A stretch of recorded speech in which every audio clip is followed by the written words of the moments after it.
Friday evening, almost without fail, when the sun resembled a giant orange and was starting to dip into the blue ocean, old Ed came strolling along the beach to his favorite pier.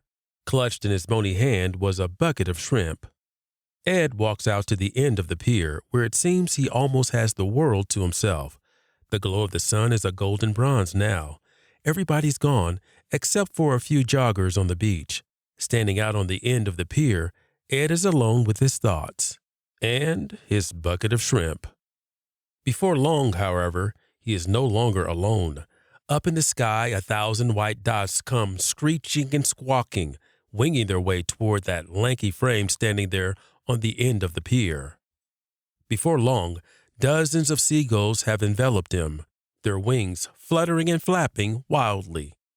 Ed stands there tossing shrimp to the hungry birds.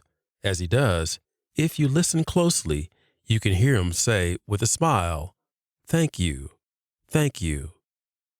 In a few short minutes, the bucket is empty. But Ed doesn't leave. He stands there lost in thought, as though transported to another time and place. Invariably, one of the gulls lands on his sea-bleached, weather-beaten hat, an old military hat he's been wearing for years. When he finally turns around and begins to walk back toward the beach, a few of the birds hop along the pier with him until he gets to the stairs, and then they, too, fly away. And old Ed quietly makes his way down to the end of the beach and on home. If you were sitting there on the pier with your fishing line in the water, Ed might seem like a funny old duck, as my dad used to say, or a guy that's a sandwich shy of a picnic, as the kids might say. To onlookers, he's just another old codger lost in his own weird world, feeding the seagulls with a bucket full of shrimp. To the onlooker, rituals can look either very strange or very empty. They can seem altogether unimportant, maybe even a lot of nonsense. Old folks often do strange things, at least in the eyes of boomers and busters. His full name? Eddie Rickenbacker. He was a famous hero back in World War II. On one of his flying missions across the Pacific, he and his 7-member crew went down. Miraculously, all of the men survived, crawled out of their plane, and climbed into a life raft. Captain Rickenbacker and his crew floated for days on the rough waters of the Pacific. They fought the sun. They fought sharks. Most of all, they fought hunger. By the 8th day, their rations ran out. No food, no water. They were hundreds of miles from land, and no one knew where they were. They needed a miracle. That afternoon, they had a simple devotional service and prayed for a miracle. They tried to nap. Eddie leaned back and pulled his military cap over his nose.